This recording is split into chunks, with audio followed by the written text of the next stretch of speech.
आज 14 एप्रिल आहे आणि मला असं वाटतं सगळ्यांनी जोरात एकदा जयघोष आपण सर्व करूया। परमपूजनीय भारतरत्न डॉक्टर बाबासाहेब आंबेडकर की जय।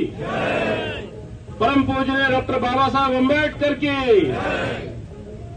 तथागत भगवान गौतम बुद्ध तसंच परमपूजनीय डॉक्टर बाबासाहेब आंबेडकर यांना अभिवादन करतो आणि आज डॉक्टर बाबासाहेब आंबेडकर जयंतीच्या आपल्या सर्वांना शुभेच्छा देऊ।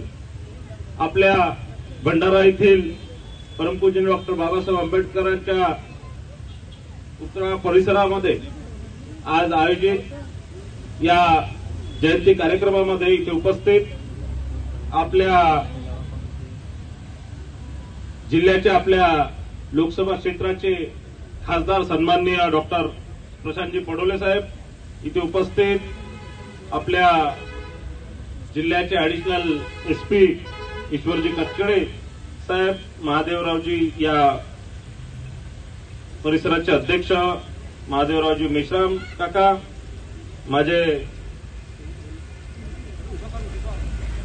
वडिलांचे जवळचे मित्र व या समितीचे अध्यक्ष मदनजी बागडे, महेंद्रजी वावणे, रमेशजी जगदळे, या ॲडव्होकेट दुष्यंतजी वानखेडे, सुनीलजी धारगावे, कोचेसर, गजबीये साहेब, इंद्राजी सचदेवे, माझे मार्गदर्शक अमृतजी बनसोड, माझे मित्र अश्वजी गोंडाने, धनंजयजी तिरपुडे, रुबीजी चड्डा, सचिनजी कुंभलकर, प्रशांतजी बळकर, रामकृष्णजी गजबीये, प्रभाकरजी भोयर, परमानंदजी मेश्राम, महेंद्रजी गडकरी, आशिषजी बागडे, अजयजी मेश्राम आणि आदरणीय मंच आणि इथे उपस्थित सर्व समाज बांधव, बंधू भगिनींनो, मित्रांनो, दरवर्षीप्रमाणे आपण यावर्षी सुद्धा मोठ्या प्रमाणात नुसतं आपल्या भंडारात नाही तर संपूर्ण देशातच नाही तर संपूर्ण जगात आज बाबासाहेबांची जयंती साजरी केली जात आहे। बाबासाहेबांनी जे आपल्याला मार्गदर्शन दिले, जे आपल्याला एक प्रेरणा दिली, त्यावर आपण सर्वच काम करतोय। आपल्याला शिका, संघटित व्हा, संघर्ष करा आणि त्या माध्यमातून मागील अनेक वर्षापासून या देशाला प्रगतीत पुढे नेण्याकरता आणि जगातला नंबर 1 राज्य करण्याकरता त्या संविधानावर आधारित आपल्या सर्व कार्य आपण करतोय। निश्चितच आपल्या देशाचे लोकप्रिय पंतप्रधान माननीय नरेंद्रजी मोदी यांनी 2014 मध्ये ज्यावेळेस पंतप्रधान पदाची शपथ घेतली, त्यांनी एक वाक्य संविधानाला शरण जाऊन, संविधानाला नतमस्तक होऊन त्यांनी सांगितलं, डॉक्टर बाबासाहेब आंबेडकरांचं संविधान होतं म्हणून माझ्यासारखा एक चाय विकणारा या देशाचा पंतप्रधान होऊ शकला, एक गरीब घरचा बहुजन समाजाचा व्यक्ती या देशाचा पंतप्रधान होऊ शकला। आणि निश्चितच बाबासाहेबांचा आदर्श घेऊन प्रत्येकाला योजना पुरल्या पाहिजे, समाजाच्या शेवटच्या घटकापर्यंत त्या योजना पुरल्या पाहिजे, याचं काम त्यांनी निश्चितच केलेलं आहे। आधी म्हणजे देश स्वतंत्र होण्याच्या आधी, संविधान येण्याच्या आधी राजाच्या पोटातच राजा जन्माला व्हायचा, राजाच्या घरीच राजा जन्माला यायचा, पण डॉक्टर बाबासाहेब आंबेडकरांच्या संविधानाने या मतपेटीच्या पोटातनं राजा जन्माला येणार, या देशाची जनता या देशाचं राज्य कोण करणार हे निर्णय घेणार, हे डॉक्टर बाबासाहेब आंबेडकरांच्या संविधानामुळे आज आपल्या देशात एक चांगली ताकदीचे सर्व लोक निश्चितच इथे आलेले आहे। मागील काही वर्षात ज्या प्रकारे संविधानाबद्दलचा एक आपल्या सर्वांमध्ये संविधानाबद्दलचा अभ्यास एक झाला पाहिजे, त्याकरता सातत्याने शासन प्रयत्नशील आहे आणि विशेष करून ही जी नवीन पिढी आहे यांना संविधान असतात आणि या माध्यमातून एक आपल्याला एक संविधानाबद्दल एक जागृती या माध्यमातून होत असते। मी काही जास्त बोलणार नाही, पण निश्चितच आज आशुभाऊंनी सांगितलं की आपण इथे संविधान वाचू।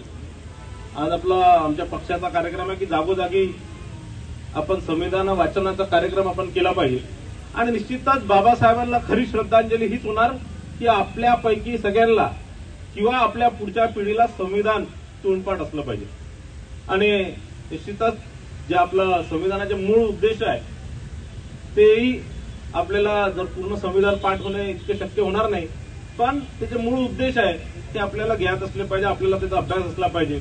आणि निश्चितच आशुभाऊ, मला असं वाटतं तो कार्यक्रम आपण इथे या कार्यक्रमातच घेतला तर मला असं वाटतं सगळ्यांनाच त्याचा फायदा होणार. आणि आपण जिथे सगळ्या प्रत्येक तालुक्यात प्रत्येक विहारामध्ये हा कार्यक्रम करणारच आहे, पण नुसता हा एका पक्षापुरता भारतीय जनता पार्टी पुरता न सीमित होऊन हा संपूर्ण समाजासाठी आणि सगळ्या जाती धर्मासाठी हा कार्यक्रम आपण इथे राबवला पाहिजे.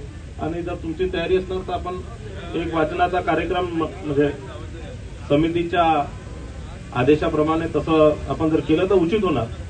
मला इथे बोलावलं आणि माझं आपण ऐकून घेतलं त्याबद्दल आपला सर्वांचा आभार. काही अपेक्षा मंडळातनं आहे की कुठे स्टेज असला पाहिजे काय त्या संदर्भात काका आपण जे सगळ्यांना आवडणार तसं आपण करू. इथं आता बांधकाम आपण केलेलं आहे, पण माझी एक इच्छा होती आता तुमचं जेही असणार की खूप उशीर झाला, 2-2.5 वर्ष झाले आता हे काम सुरू आहे. मलाही दरवर्षी इथे आल्यावर थोडं खंत वाटतं की आपण इतका मोठा निधी उपलब्ध करून दिला आणि ते काम होऊ शकलं नाही. माझी तर इच्छा मी सगळ्या समितीच्या लोकांपुढे आणि आशिष भाऊ पुढे गेले हा बस ऐकू तर निश्चित आशिष भाऊ आमची चर्चा झाली होती की या मूर्तीची स्थापना डॉक्टर बाबासाहेब आंबेडकरांच्या मूर्तीची स्थापना इथे रासू गवई साहेबांनी केली होती. आणि आज ज्यावेळेस आपण त्या तितक्या वर्षानंतर आज जर परत इथे जर इथे सुधारणा करतोय की या मूर्तीला परत आपण पूर्ण रिन्यूड केलं, इथे परत ते मूर्ती मजबूतीकरण केली आणि खाली वाचनालय दिलं, तर याचं परत लोकार्पण जस्टिस भूषण गवईंच्या हस्ते झालं पाहिजे अशी माझी अनेक दिवसापासून इच्छा होती. आणि त्या संदर्भात माझी त्यांची दिल्लीला भेट घेऊन त्यांना माझी इच्छाही सांगितली. पण त्यानंतर थोडंसं फार विलंब झाला, थोडासा नाही फार विलंब झाला. आणि मला असं वाटतं की ते आता देशाच्या सर्व उच्च पदावर भूषण गवई साहेब आता झालाच आहे, त्यांचा निवड विराजमान होणार आहे. मला असं वाटतं ते विराजमान ज्या दिवशी झाले त्यानंतर त्यांचा वेळ घेऊन महिन्याभरात 1.5 महिन्यात इथे लोकार्पणाचा एक मोठा कार्यक्रम घेण्याची माझी इच्छा आहे. आणि आशुष भाऊंना विनंती आहे, गडकरी साहेबांना विनंती आहे की थोडं हे काम जर लवकर केलं आणि तुमचं रोजचं ते हे बदला तसं टाका हे टाका तर फार मोठं झालेलं आहे. आणि मी इथे राहणार आहे, चिंता करू नका. आणखीनही पैसे आणू, आणखी तुम्ही करोड रुपये म्हणणार तर करोड रुपये आणू देतो, पण फक्त काम लवकर करा. जी माझी इच्छा आहे की भूषण गवई साहेब या सर्वोच्च पदावर असेपर्यंत आपल्या इथे लोकार्पण झालं पाहिजे. तुम्ही जे जसं जमतं तसं करून टाका आता लवकर. आणखीन बदला तर आणखीन पैसे आणू, आणखीन बदलून देऊ. तुम्ही 10व्या मनात 10व्या पैसे देऊ, तुम्ही चिंता करू नका.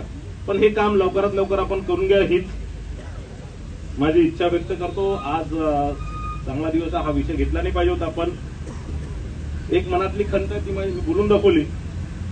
आणि मला असं वाटतं उद्याच तुम्ही सगळे लोक बसा, एक निर्णय घ्या आणि हे काम आता 200च्या स्पीडनी करून लवकरात लवकर महिन्याभरात हे संपवा. तुमचं संपल्यावर मग आपण प्रमुख लोक दिल्लीला जाऊन गवई साहेबांचा वेळ घेऊ आणि या लोकार्पणाला म्हणजे याचा का जीर्णोद्धाराला परत भूषण गवई साहेबांचा हस्ते आपण करू ही इच्छा आपल्या सर्वांचीच आहे.